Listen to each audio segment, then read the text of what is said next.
시청자 여러분께 네, 성함이랑 소개 좀 해주세요. 네, 안녕하세요. 변호사 신준권이라고 합니다. 반갑습니다. 아, 네.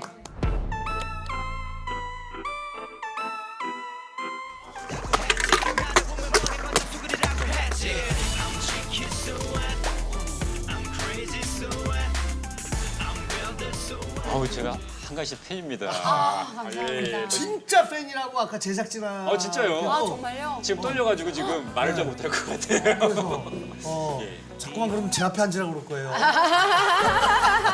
오히려 말을 못할 것 같아서 일로 앉아야 되는 게 아닌가 모르겠습니다. 예.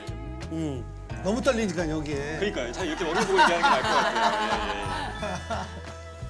아니 근데 오늘 의뢰인이 일찍 결혼해서 일찍 아이 낳고 정말 행복하게 살려고 했는데 지금 살고 있는 그 집, 전세로 살고 있는 그 집이 깡통 전세라서 아이고야. 너무너무 힘들다고 아유, 저희한테 사연이 왔어요. 그래요. 그래서 문제가 많은데. 저희도 뭐 이렇게 신문 같은 데서 보면 깡통 전세 얘기를 많이 들었는데 예, 정확하게 그쵸. 어떤 뭔지 개념인지 잘 잘 몰라서 모르겠더라고요. 그리고 저희뿐만 아니라 예, 이제 예. 시청자 여러분 앞으로 또 집을 구할 분들을 위해서 정확하게 깡통 전세가 뭔지 예, 좀 예, 설명을 해주세요. 왜 위험한 건지 어떤 걸 조심해야 되는지.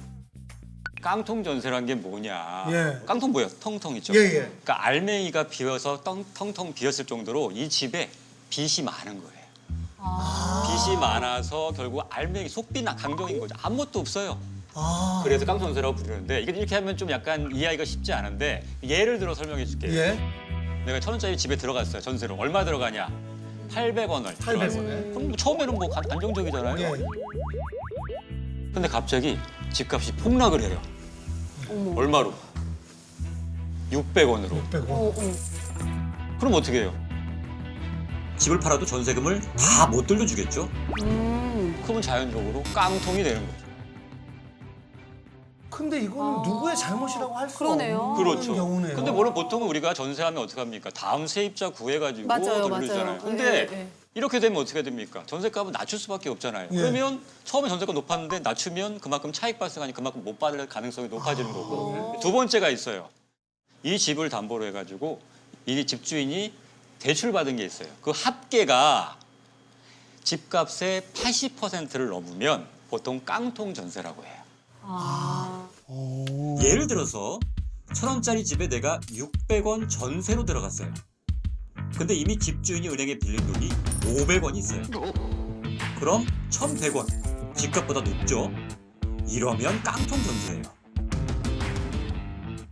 부동산이 이게 하락하지 않으면 어느 정도 감당할 수 있는 여지가 있는데 이제 시세가 만약에 떨어져 버리면 사실 그때는 위험해지니까. 왜냐하면 집주인 같은 경우는 어떻게 내가 빚이 있어가지고요 전세 보증금 못 들어주겠네요 이렇게 할 거 아닙니까? 그럼 어떻게 돼요? 경매를 해야 될 거 아닙니까? 예. 근데 경매 어떻게 되냐? 경매 낙찰가는 보통 시세의 60에서 70%. 예. 많이 받아봐야 80% 정도밖에 안 돼요. 실제 1,000원짜리 집을 경매에 붙이면 낙찰가는 600원. 내가 낸 전세금은 800원. 그럼 그만큼 뭐예요? 내가 돈을 못 벌려 받을 가능성이 높아지는 거죠. 이렇기 때문에 이게 문제가 되는 겁니다.